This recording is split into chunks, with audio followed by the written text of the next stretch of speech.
बहू बनी ड्राइवर। सीमा की साड़ी रवि से होती है। रवि को नशे की बुरी लत लगी होती है। एक दिन अरे माँ, मेरा एक साइड का शरीर काम नहीं कर रहा है। मैं आज खेतों में कैसे जाऊंगा? अरे बेटा, ऐसा ना बोल। तेरे पापा के जाने के बाद से तू ही घर चलाने का सहारा है। मैं डॉक्टर को बुला लाती हूँ। देखिए बहन जी, रोहन के शरीर के एक साइड में लकवा है। अब वो कभी ट्रैक्टर नहीं चला पाएगा। घर में मंहूसियत का माहौल हो जाता है। लीजिए माँ जी, रोटी खा लीजिए। अरे बेटा, मुझे तो भविष्य की चिंता हो रही है। मेरा एक ही बेटा है और वो भी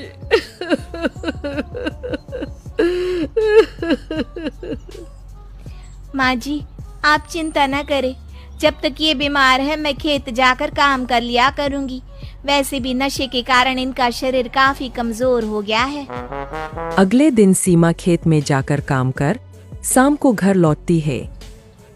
ये ले बेटा, पानी पी ले। कैसा रहा काम का पहला दिन? माँ जी, काम तो ठीक है, लेकिन मैं अगर ट्रैक्टर चलाना सीख लूँ ना तो काम और भी आसान हो जाएगा।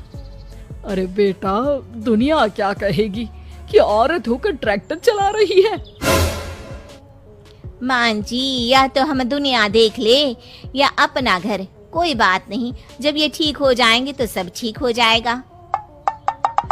अरे बहू, जरा बाहर तो आना। जी माँ जी। बहू, तेरे मामा जी आए हैं, तूने बुलाया था ना? हाँ माँ जी, वो मामा जी ना आज से मुझे ट्रैक्टर चलाना सिखा। सीमा मामाजी से ट्रैक्टर चलाना सीखती है। वो मन लगाकर खेतों में काम करती है। और एक दिन माँ जी, पता है इस बार पूरे गांव में सबसे ज्यादा फसल का उत्पादन हमारे खेतों में हुआ है। इस साल तो खूब पैसे आएंगे। हाँ। सास खुश नहीं होती है। वो चुपचाप वहाँ से जाने लगती है। तभी सीमा उसे रोक लेती है। क्या हुआ माँ जी, आपको खुशी नहीं हुई? बेटा, आज डॉक्टर साहब बोल रहे थे कि रोहन के ठीक होने के लिए 5 लाख रुपए की जरूरत है। समझ नहीं आ रहा क्या करूं। सीमा शांत हो जाती है। अगले दिन सास सीमा के पास आती है। बेटा, ये मेरे गहने हैं। इसे अपने गहनों के साथ जोड़कर सुनार को दिया। जितने पैसे हो ले आ, डॉक्टर को आज ही देने हैं। सीमा अपने गहने और सास के गहनों को लेकर दुकान में बेचकर पैसे लेकर घर आ जाती है। माँ जी, सिर्फ 3 लाख रुपए का ही इंतजाम हो पाया है। बाकी के पैसे कैसे आएंगे?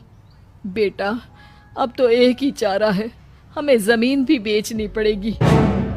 माँ, खेत बेच देंगे तो खाएंगे क्या?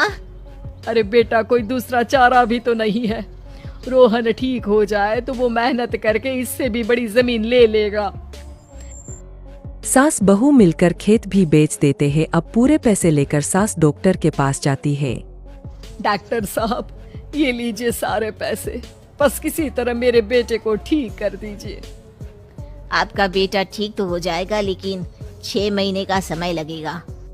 सास बहू सोच में पड़ जाते हैं कि अब तो कोई जारिया भी नहीं रहा जहाँ से उन लोगों की कमाई हो। अब कमाएंगे नहीं तो खाएंगे क्या?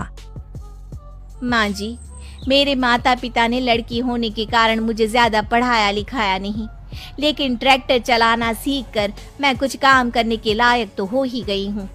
अरे बेटा, ट्रैक्टर अब कहाँ चलाएगी? खेत तो बिक गए हैं। माँ जी, मैं किसी और के खेतों में दिहाड़ी में काम कर लूंगी, कुछ तो पैसे आएंगे ही ना। कहकर सीमा काम करना स्टार्ट कर देती है। जैसे तैसे उन पैसों से गुजारा चल ही रहा था। माँ जी, पास के अस्पताल से मुझे नौकरी के लिए ऑफर आया है। पैसे भी ये 4 गुना ज्यादा मिलेंगे और अब खाने पीने दवाई के साथ हम कुछ पैसे भविष्य के लिए भी जोड़ पाएंगे। लेकिन काम क्या है बहू? माँ जी, मुझे अस्पताल की एम्बुलेंस चलानी है। अरे, तू तो मेरी बहू नहीं, बेटा है। बेटा, जरूर जा बेटा। और हाँ, तूने पूरे गांव में एक मिसाल कायम कर दिया कि हर काम हर कोई कर सकता है। उनके लिए लड़की या लड़का होने की कोई जरूरत नहीं। सीमा मन लगाकर काम करना शुरू कर देती है। आगे जाकर वो